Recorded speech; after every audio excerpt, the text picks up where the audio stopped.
So here I was last weekend going away with my wife for our 9th anniversary. Big deal, I know. Um, we were going to Vermont on a road trip that's been years in the making. Been trying to make this trip happen for a long time. Never done Vermont. Lived in New England for 5 years. Still have 2 states on the New England bucket list. Had Vermont, and we also had Rhode Island. Still has yet to happen. Who knows? You could sponsor our trip, fellow listener, if you want. We were getting ready for our trip, and I knew I was going to have to do all the driving. My wife's ankle's been hurting lately. More information than you need. Sadly, I was going to have to do all the driving on this 6-7 hour round trip road trip. And I went ahead and stuck my Star Wars book in the side pocket of the door in the car, just hoping there would be a chance at some point on the trip I'd get to read my Star Wars book. Freddy, you want to take a guess on whether or not I got to read any of my Star Wars book on our road trip? Absolutely not. I think maybe I got a chapter on a 3-day road trip. I don't remember for sure, but there's something really satisfying, isn't there, about going away, getting out of town, and bringing a Star Wars book with you. You know what I mean? You got a favorite Star Wars book for a road trip, Freddy? I do. Death Star. It's very dense. That is really dense. It'll put you to sleep sometimes. There's a lot of material. I like to take it because it's a long book, and the last thing I want to do is carry more than what I need. And that's there you go. Yeah. That's the go-to. Better Plagueis. Yeah. I'm trying to think of what's a longer book. The Last Jedi is 450 pages. I just read that, and it took me most of the year up until now to read it. I've been reading it since like January, I think. I of course have some good memories of reading. Like I got the Ahsoka novel back when that came out a few years ago. I remember leaving the family on our big family vacation and driving like a half hour away to the closest bookstore to buy that. And then I excused myself for 2 full days to read that one. But it's not Legends, so we won't talk about it. How about you, Meg? Do you have like a favorite road trip Star Wars book? Not that there's been a ton of travel in the last year and a half, but do you have one that you just like associate with a road trip? Oh, I should have thought about this question before you asked it. Actually, something with a lot of pictures because I can't like read in the car. So like an art comics book or a comic. Okay. There you go. Yeah, something like that. Sure. Yeah, my wife can't read in the car. Our very first, speaking of anniversaries, our very first road trip we took after we got married, I brought Utini favorite iJedi with me. And I was like, listen, I'll do all the driving. We went all the way down to Disney World from Arkansas. It was like, I don't know, 10-hour drive. And I was like, I'll drive if you read me my Star Wars book. Little did she know it was iJedi. Oh. And you want to guess how many Star Wars books she's read since then? Not many. She read a few of the short stories from a certain point of view because she was a fan of some of the authors who were in there. I'm trying to think, like Ray Carson, maybe. She was excited to read her work. And of course, when it was all said and done, iJedi pretty well ruined her on Star Wars. Oh. So let us know in the chat, what is your favorite go-to pick for a road trip book when it comes to Star Wars? Skooma Joe says, Jared read it at red lights and stop signs. No, I play Pokemon Go at red lights and stop signs. And Freddy's laughing because he does too. He just doesn't want to admit it on live TV. Well, you don't have to go anywhere, however, to watch tonight's show. No matter where you are, here we are. It's time for Legends Look Back. So let's start the show.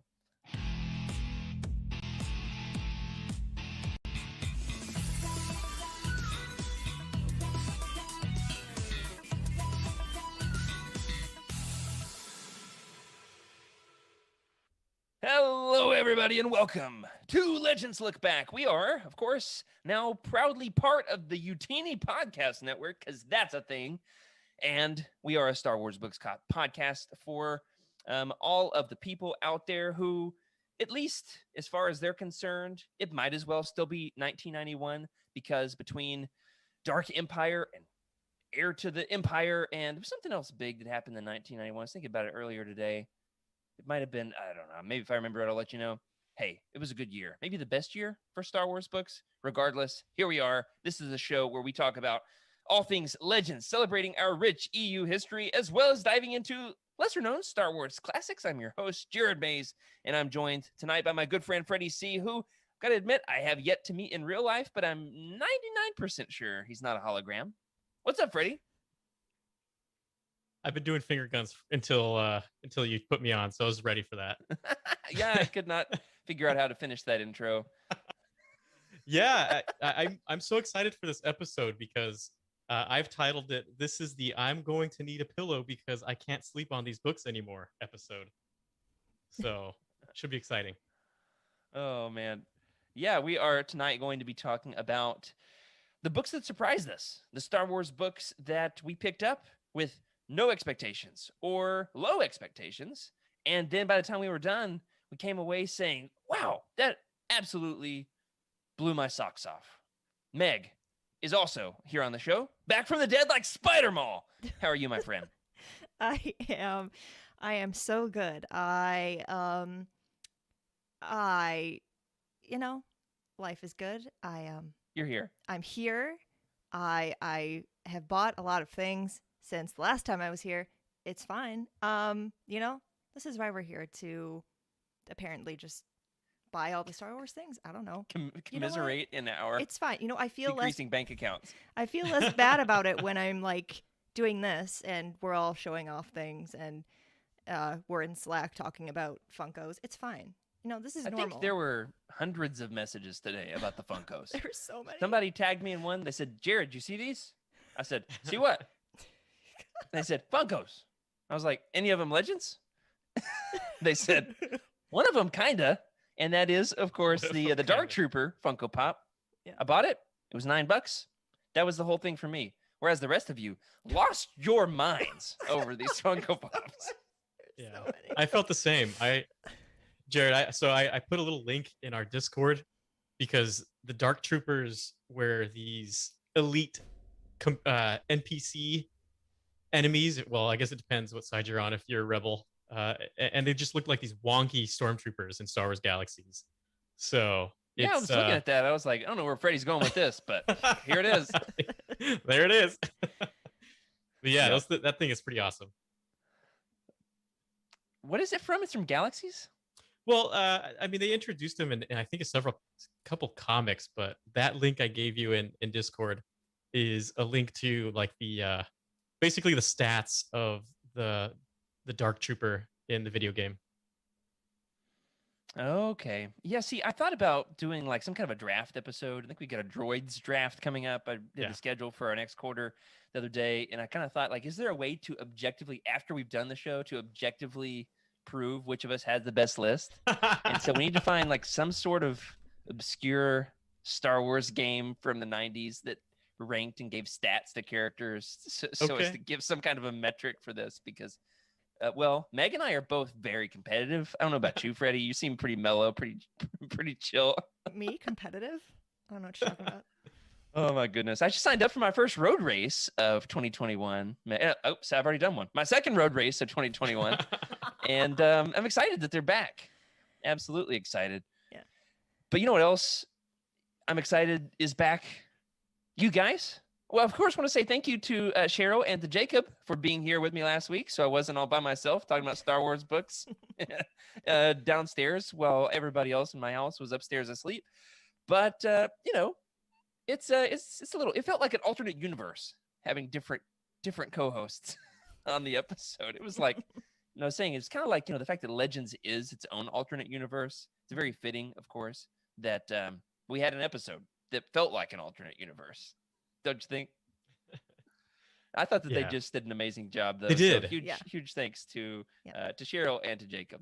Yeah, I was gonna say, thank you, Cheryl, for taking on both your role and my role, and then just really making that episode amazing, honestly. And good job. Thank you. Well done. We'll send you one of those medals in the mail, unless you have too much body hair, in which case you don't get one. Sorry. Chewie set the precedent there. Well, we've talked about one of the things that has come out for this week. We've talked about the things that we've been pre-ordering. You guys have anything else fun that you want to show off in our famous world-class segment, the Thraken's Thrift Store? Nerd, nerd, nerd. I've got one. I already showed it off very briefly. I picked up the Shadows of the Empire hardcover. I had a meeting in a nearby town that had one of my favorite used bookstores. I always stop in, arrive 30 minutes early, so I go to the bookstore. At this point, I've got so many Star Wars books that it really is hard to find any that I don't already have. And I found the Shadows of the Empire hardcover, which is perfect because I just started reading it. I'm over 100 pages in. I'll give you a taste. All right, here's one fun thing. The beginning of one of these chapters, I'll read it in just a second after you show off your acquisitions. Freddy, I saw you grab something. What you got while I find this quote? Ooh. All right, so I've got a limited edition Heart of the Jedi before it was you taken got down. Yours. Cool, yeah. Yeah. And then I got a couple things here. I might save Heart one of the for next Jedi week. was really a crazy Legends frenzy. Yeah, it was. We're still out there. So I got that, and then I got that is gorgeous. Yeah, so this was the May the 4th Lego exclusive. Oh wow. So it's basically the homestead in very miniature form, which is really cool. So I'll It put this out one there. of my favorite pieces they've released in a long time. It is so cool. Yeah. Look at and that. Then, you ever seen a tinier sandcrawler? yeah, look at that thing. Look at the people. They're just like the little pegs. That'll fit in like a coin pocket on your skinny jeans. Yeah. Exactly. And then I've got this for our episode next week. Oh, the Boba Fett bust. Is it a bust or a helmet? It's a helmet. Yeah, it's a helmet. Bust has to include shoulders and upper chest, right? I'll put my shoulders on it. But yeah, you have good shoulders, Freddy. Thank you. This is the Boba Fett, helmet Lego set. I can't wait to do it. It's about 625 pieces. Should be exciting. Wow. Excellent. Yeah, and those things are gorgeous. I had to stop myself from buying any of them because then I would want to buy all of them. And Lord knows I'm running out of space. However, if they ever release a blue-skinned, red-eyed Thrawn one, I'll probably buy it because I've got a Thrawn shelf now. A whole shelf in my house dedicated to Thrawn, so he can admire all my art 24/7. How about you, Meg? Do you have any new acquisitions? You were gone for a week, so you better have something. I do. I'll post some pictures in Discord because I already shared with our Slack. But I have acquired an amount of Star Wars Funko Pops that would almost make Eric jealous, except for he will always have more than me. It's fine. It's fine. But I will show off one. You of have them. a hobby. He has a problem. There's a difference. You know what? I don't know. I think I'm transitioning into the other realm at this point. No, I know. I was just being generous. There are a lot, but I have one. I have the Rey with her yellow saber. So that's just one of many. There's Ben Solo's up there. I have like a lot of like the original trilogy ones that I didn't have now. I'm fine. I don't have a problem. Cool. You know what? My favorite thing about Rey is in so many ways, she's emblematic of a couple of different excellent legend stories. And that is, she's kind of like a clone of Palpatine. If you want to look at it from the Dark Empire perspective, she's a descendant of a Palpatine clone. So you got your Dark Empire connectivity there with Rey. On the other hand, she's also kind of like Ken Palpatine from the glove of Darth Vader. Look at that, the dead stare that Meg is giving me when I start talking about the glove of Darth Vader. You know, she was not especially happy to hear me compare Rey to Ken Palpatine. You think Rey is a better character than Ken Palpatine? That's a tough one. Rey better than the answer Ken is Palpatine? Yes. Yeah. I'm not sure if so when it comes to Legends characters, to me, I always have to side with a Legends character. Someone was asking me the other day whether I liked Thrawn via Legends or Thrawn via canon, and personally, I can't choose, and that's probably the first time that I haven't been able to choose. But yeah, that was a whole discussion we had. Took a while to sort that one out. Even had Timothy Zahn himself weigh in on the topic. But yeah, we are having some audio issues, so we are going to sort this out, and We'll be right back. I found the quote about Naked Vader, so hang on. You're gonna want to hear it. You're gonna want to hear it. We'll be right back.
Darth Vader sat naked inside his hyperbaric medical Jared. chamber.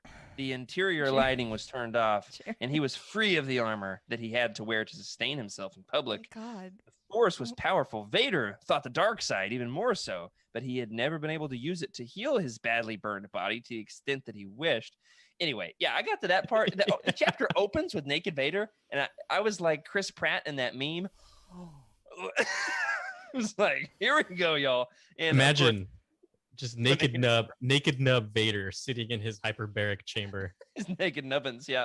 If you want more of this great Shadows of the Empire content, well, you can tune in. We are going to do an extravaganza, in fact, of Shadows of the Empire, the first like full-fledged Utini podcast network crossover event with Cosmic Force. We're going to talk about the comic.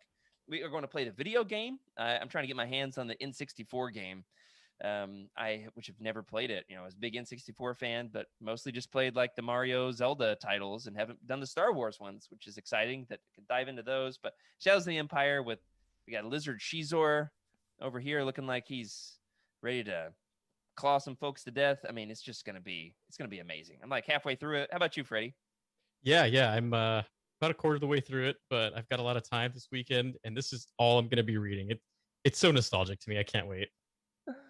Oh, man. You know what else I can't wait for? Our next segment, and that is Legends Lookout. Now, we mentioned the Funko Pops that are imminent. Of course, Dark Troopers, they're a Mandalorian. However, I consider them first and foremost Legends, all right, as one should. But there's some other things, of course, worth our attention as Legends fans that have happened in recent weeks, and that is something kind of heartfelt, kind of touching. Got to say it like made me shed the lone tear streaming down my face, and that is yesterday, May 19th, would have been the late, great Peter Mayhew's 77th birthday, which I consider just a great number for Peter Mayhew because wasn't he like over 7 feet tall? Yeah. 77. I don't know about 7 feet tall. Was he? I think he was 7'2". Yeah, you know, if you say it confidently enough, people will believe you. Don't fact check me, Freddie. I see your fingers running over there. He was over 7 feet tall. Then he had knee issues and slumped over a little bit later in life. But Freddie, have I ever told you my Peter Mayhew story? No, tell me. I'll say this in his honor. Mr. Mayhew, obviously you've graced us through your acting in Chewbacca, but more importantly, as a person, you blessed the world. Me in particular, I was reading Vector Prime late one night, beginning the new Jedi Order. I was so excited to finally get to this. The buildup had been insane, reading all the post-Return of the Jedi books. I was finally here, and then there's a big thing that happens in the book, all right? So spoilers for 30 seconds here on Vector Prime. If you are scared of spoilers on a 21-year-old book, that's this.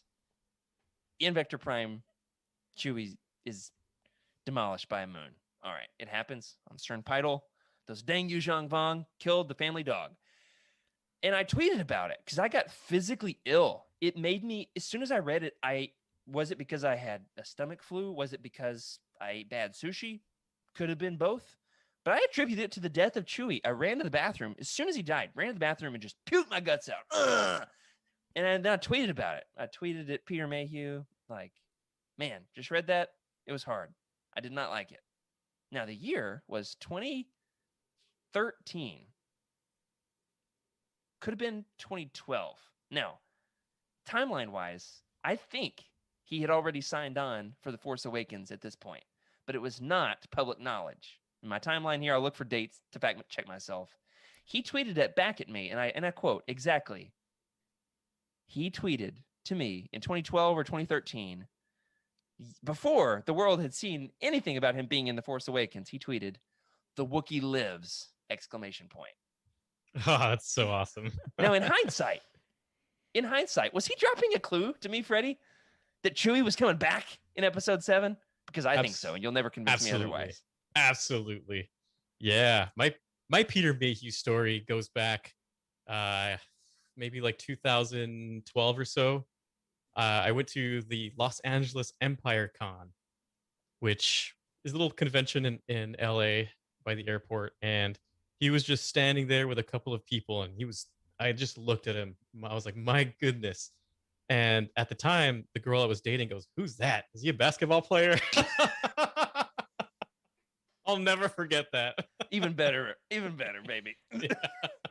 He's the family dog. No, that's so cool.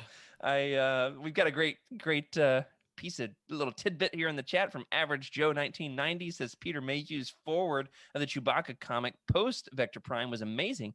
It warmed my heart how important the character was to him. That's cool. I just bought that digitally, so I have to check out that forward. Have not read it. We've also got a good question here from Blind Fate, so that I don't want to touch with a 10-foot pole, which is, what if Rey actually did kill Chewie, worse or better than the Yuzhong Vong? I just have one thing to say to that. The Wookiee lives. All right? Wookiee lives. No, I think that it worked for the Yuzhong Vong to kill off Chewie because it establishes how formidable those villains are and how much you hate them for the rest of that series. I don't think you want your hero killing Chewie. Not a million years. Nope. I don't think I'd be buying any Rey Funko Pops after that, personally. Yeah. Meg, you got an opinion on this one? No. What about would you be buying Funko Pops if Rey would have actually killed Chewie? But for the sake of this moment, let's just say no. No more. No more. What about this, chat? I would like to give me a hallelujah if you want a naked nub Vader pop. Hallelujah for sure, my friend. Yeah, that's great. I thought this is over. Naked Pops is over. We retired that meme. Naked Vader, though, he's here now. Was this your plan all along to make me think that I was free from this? No, it was Steve Perry's plan in 1996. Thank you, Mr. Perry, because it was so good, so good. Freddy's looks so well read at this point. I'm treating mine with kid gloves because I'm reading a little bit out of my collectible copy. You gotta be careful with those. Now, I've got one more thing that Meg, I want to hear you weigh in on. We've had some crazy collectible news regarding an artifact of the Legends universe that has gone on to live in infamy in canon storytelling. But remember, we have the claim to this first in Legends, and that is we've got some frenzy surrounding the dark saber. And I'm not talking about the dark saber super weapon from a couple episodes ago to blow stuff up. I'm talking about, didn't he blow up a hut? Didn't the dark saber blow up a hut? Pretty sure it did. Durga the hut? Durga. Sounds right. Yeah. Yep. Meg, tell us about the dark saber.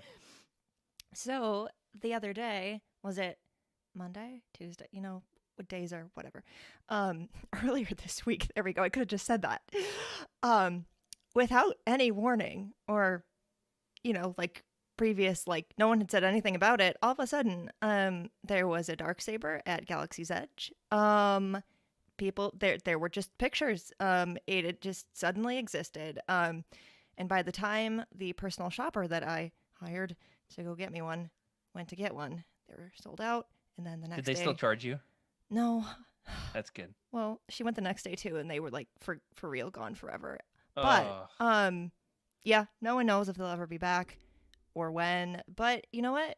The fact that they made however many they made, that's cool. I mean, the Darksaber is now, it has gone from being in animated shows to the Mandalorian. Why could I not? Yeah, the Mandalorian. Yeah, so the one with in live action is what I meant the to new say. one. Yes, the whatever. Yeah, it exists in multiple mediums at this point. So like the Darksaber is here to stay, and it's this has been a good week for me. Despite the fact that I don't have one, it's fine. I'll be fine. Yeah. I lend it all to Dave Filoni, to be honest, for bringing that Darksaber back into from Legends into canon. I'm so I love that guy. Me too. Oh man, I think it's so funny that they recycle names like that. That it was a novel from a Goofy Legends book in the mid '90s and made its way into Galaxy's Edge, except for not into Meg's collection. But maybe. Hey, we're holding out. I'm still holding out for the Exarchun Galaxy's Edge saber, the first double-bladed lightsaber. And will it ever happen? Who knows? But if it does, hey, you can be my personal shopper if you're listening. Whoever you are, it'll be great. You're gonna love it. Freddy, we still got to do Galaxy's Edge together. We've talked about it. We've planned 3 trips so far that have been canceled. Yep. It's fantastic.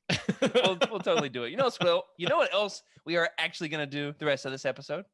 We, of course, are going to be talking about the Legends books that surprised us. The Legends books that we didn't expect to wow us because, hey, there's a lot out there between short stories and adult novels, junior novels, and, of course, comics. You never know. With Legends, there's some stinkers out there. There are some, of course, that are absolute Hall of Famers as well. That's the way that it goes.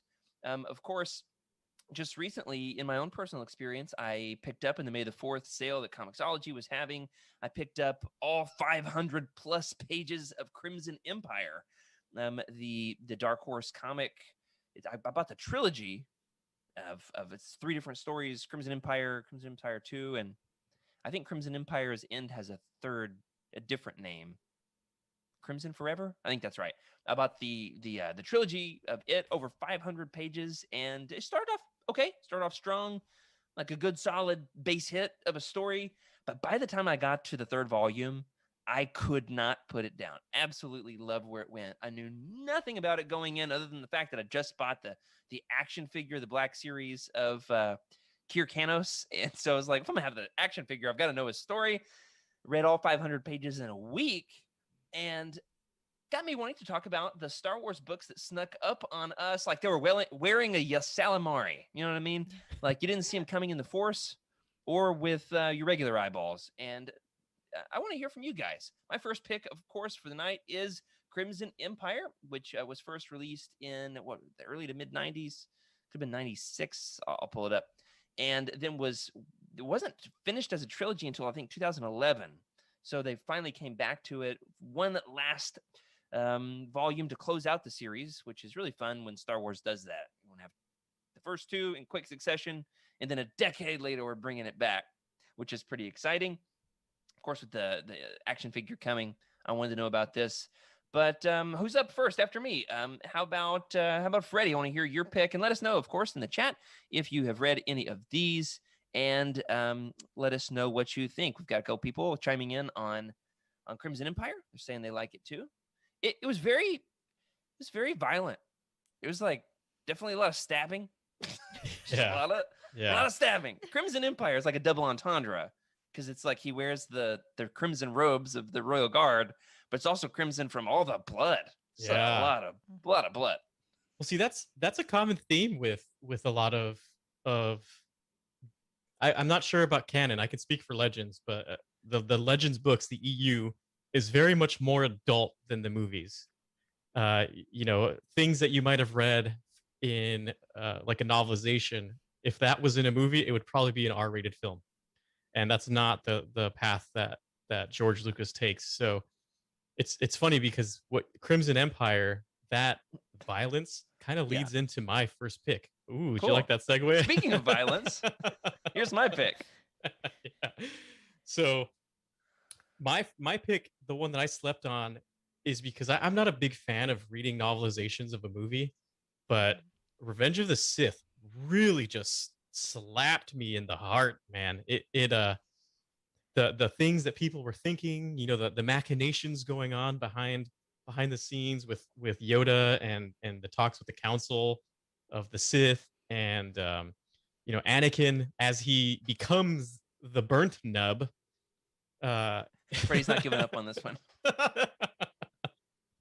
He you go through like his thoughts of what it feels like to be in that suit and that itching and everything. And man, that book just reads so well. And if we were to get that in film, with there's a scene where Palpatine decapitates one of the Jedi, I forget who, and he stabs the other one in the face. That did not happen in the movie.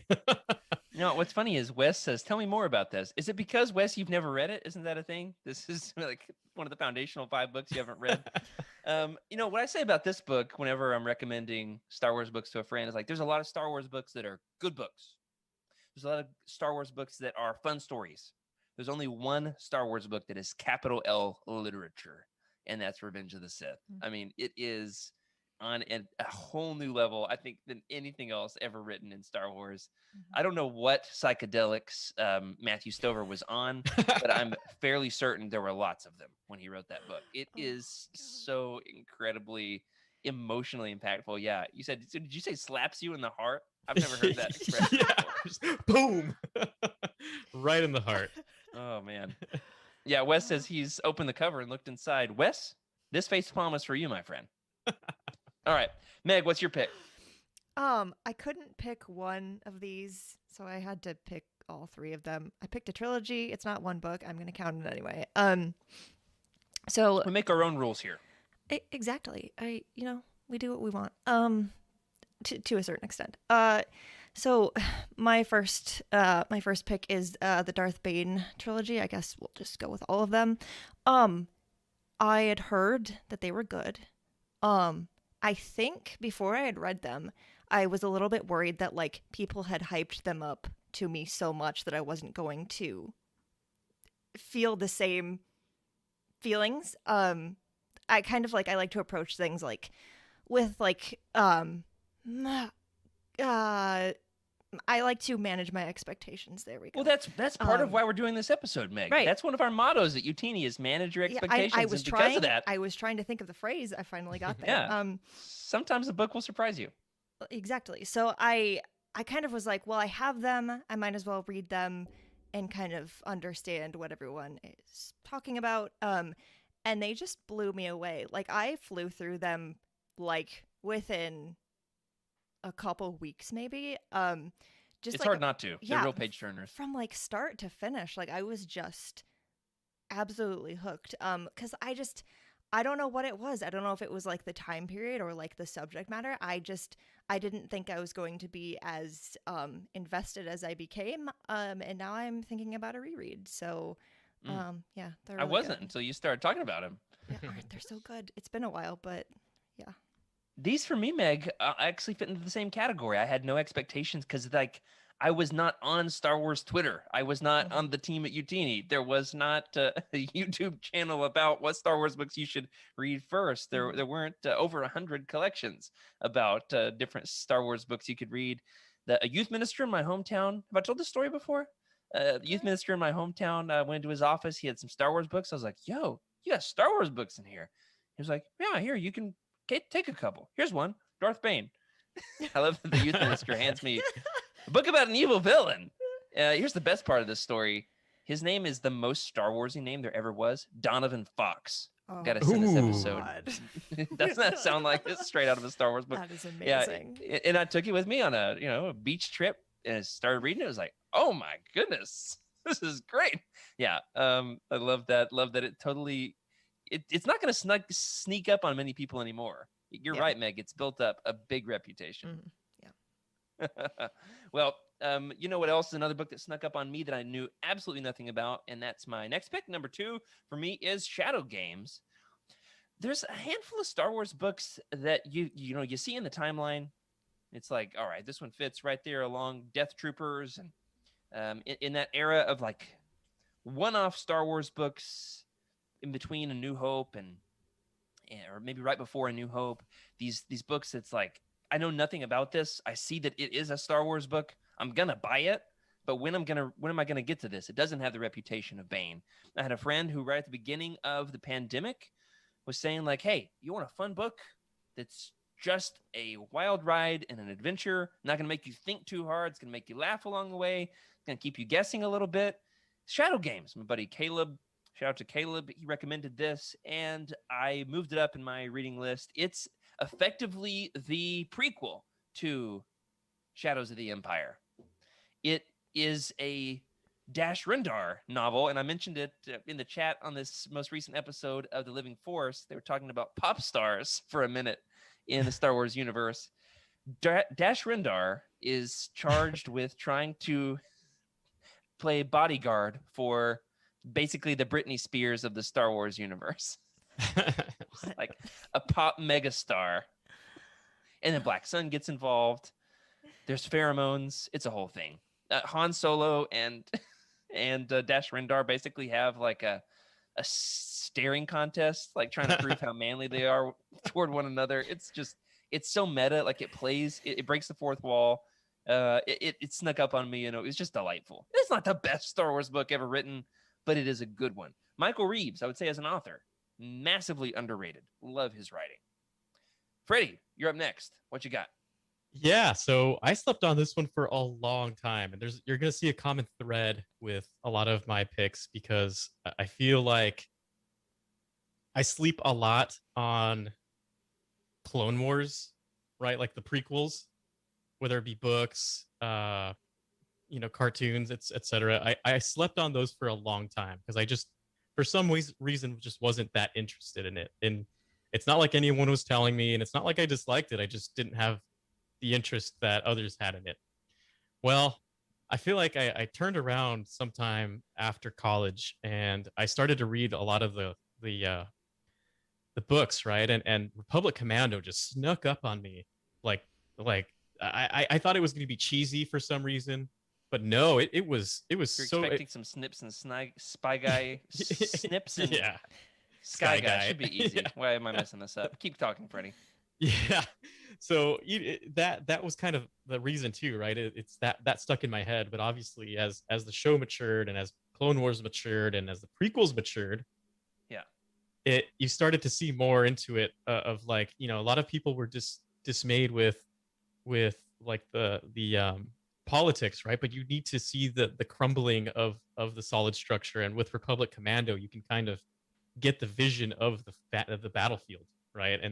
And the chaos that's happening down there, and all the death and destruction, but it's also a good ride, right? It's a buddy cop kind of thing where you just follow them and have a good time. And if it wasn't for our show, I don't think I would have read those.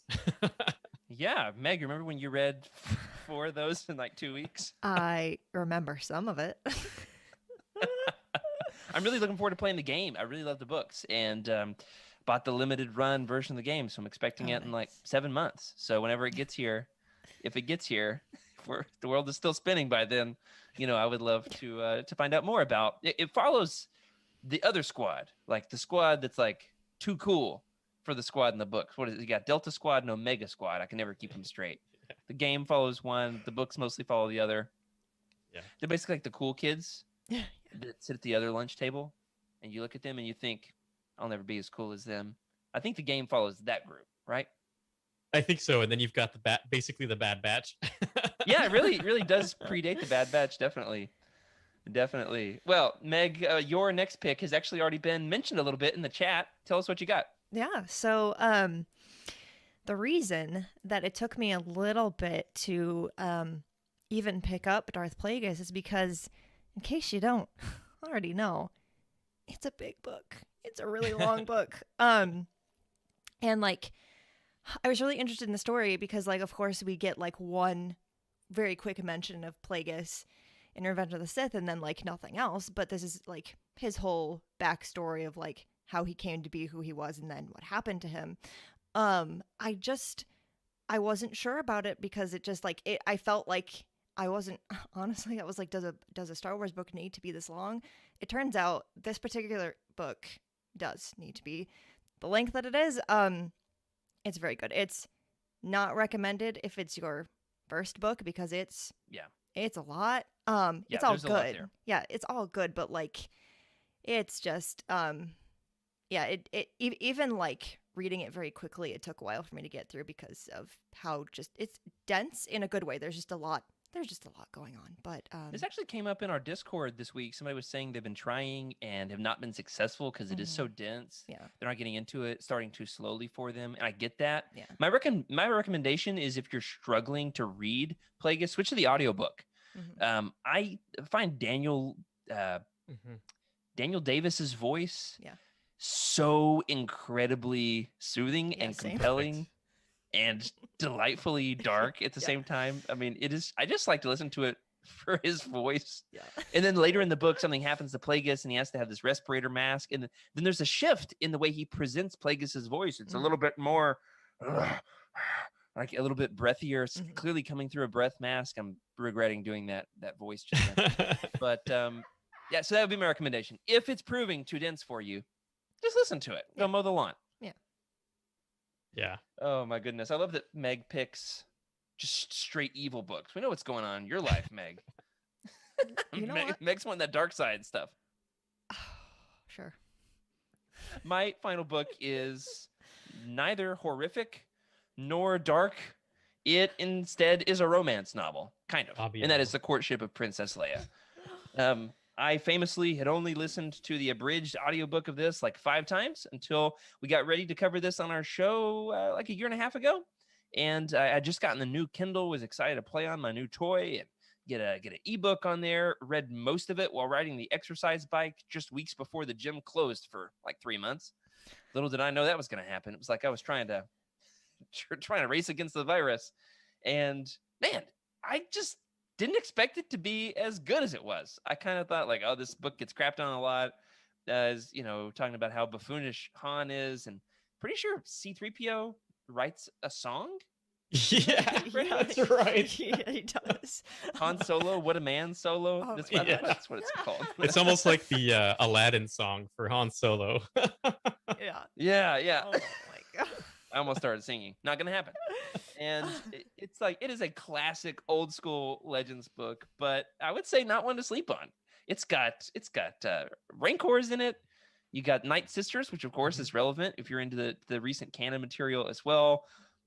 It's incorporated into all kinds of Legends books. I think, yeah, the most recent Legends book I just read, The Last Jedi, they go back there. Why does everybody want to go back to Dathomir? You know what I'm saying? And it was just a great way to pave the way for what was to come for years and years and years in the EU and even in canon. That's my last pick.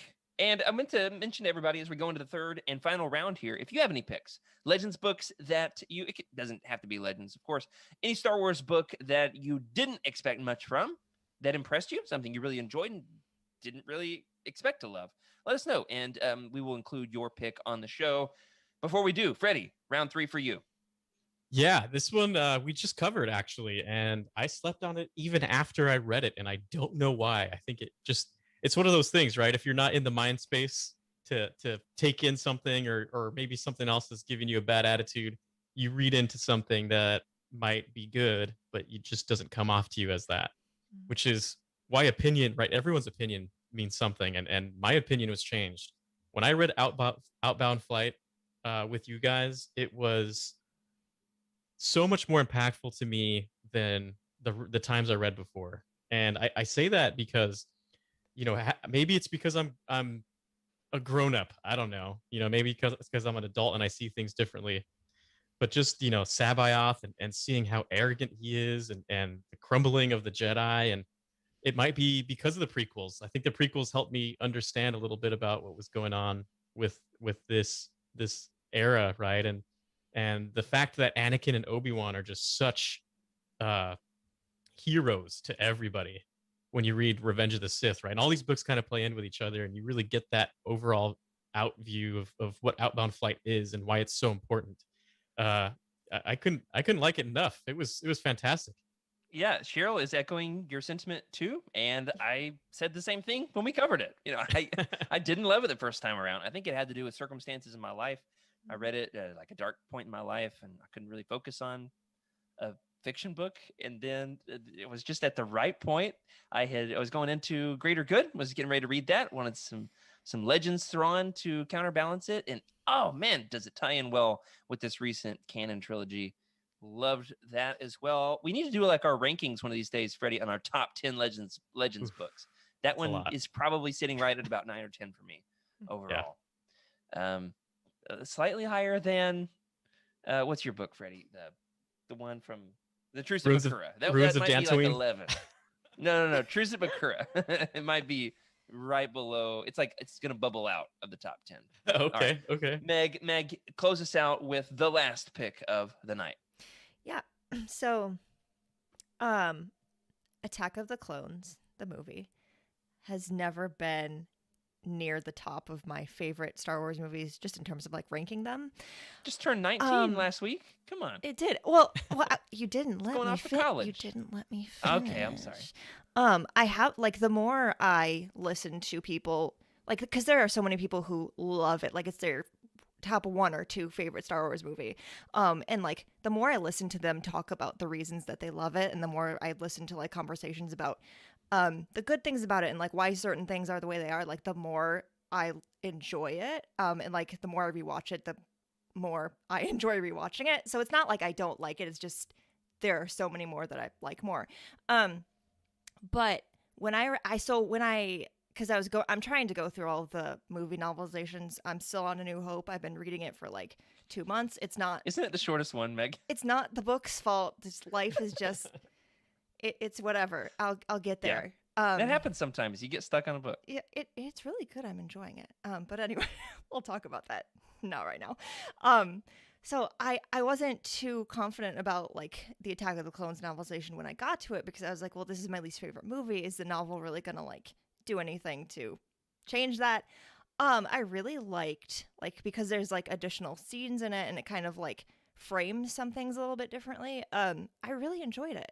And it was one of the many things that like really made me appreciate Attack of the Clones a little bit more. And I really would like to like reread it again, because it just, there's something for me, because it's just very much like a book reading words person. There's just something about like reading, because I'm familiar with the story. There's something about reading it that just like makes me look at things a little bit differently in a good way. So yeah. Perspective. Hey, and he, the author, R.A. Salvatore, lives somewhere within 10 minutes of me. Yeah, somewhere.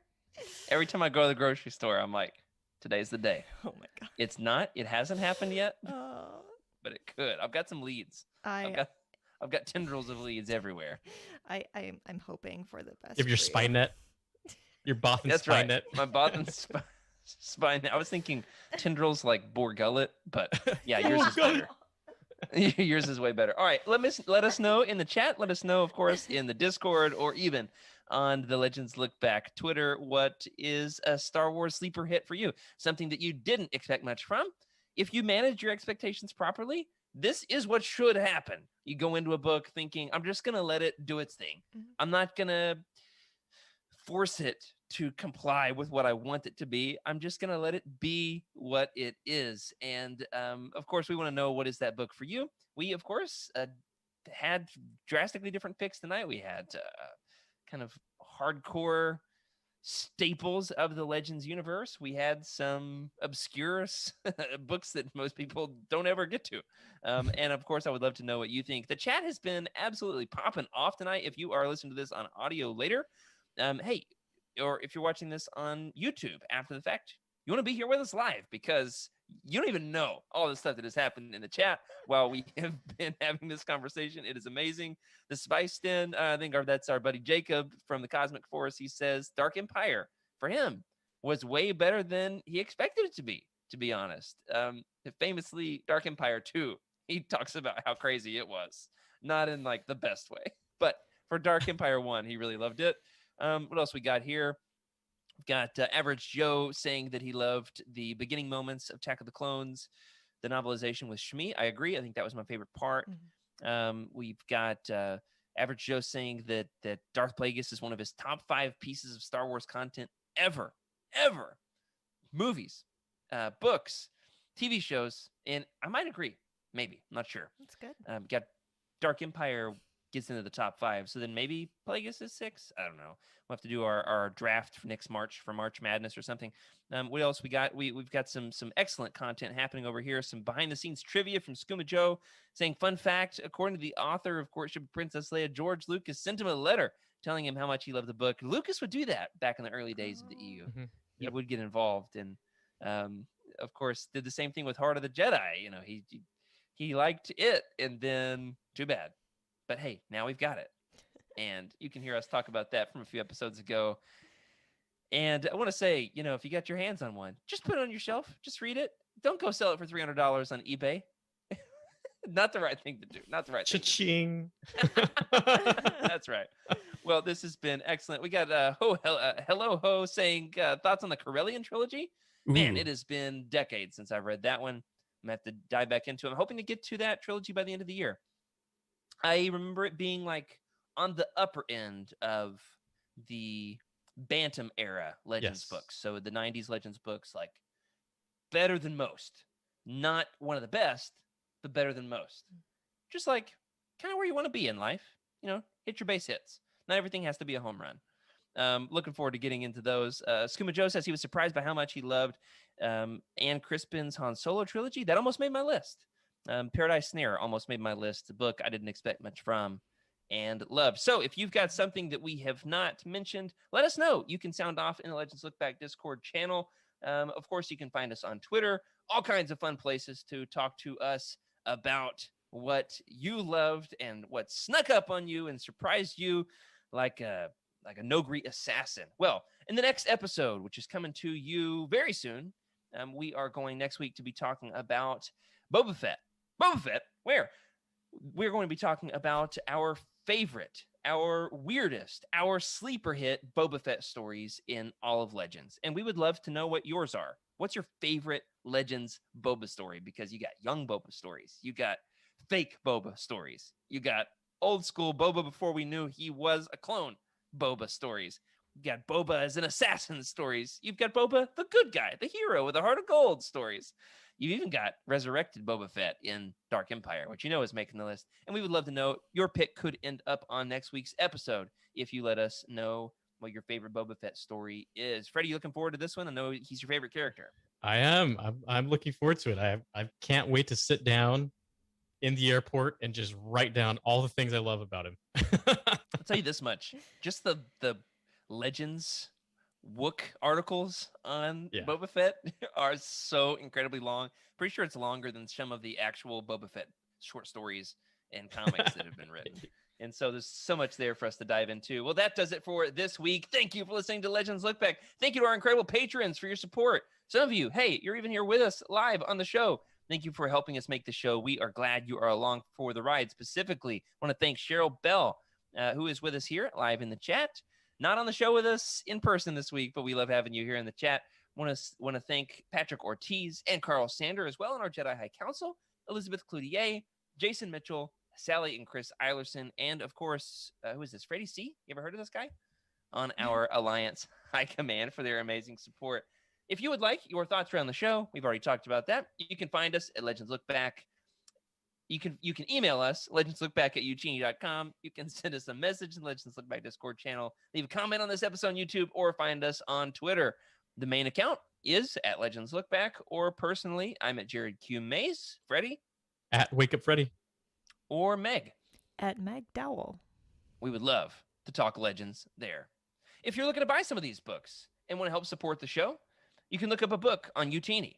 You can click the Amazon, Thrift Books, or eBay links in the profile. Or if it's a comic, I mean, we got Marvel Unlimited links there too, which is cool. And you could even click on the book profile and leave us a review. You can tell us what you think. We would love to know your opinion on this. What's your sleeper hit? Let us know there on the site. Remember, in the meantime, as you wait for the reappearance of Boba Fett, or, hey, for Naked Vader in Shadows of the Empire, remember to keep the Utini fan code and be a force for positivity in the fandom. Good night, everybody. May the force be with you.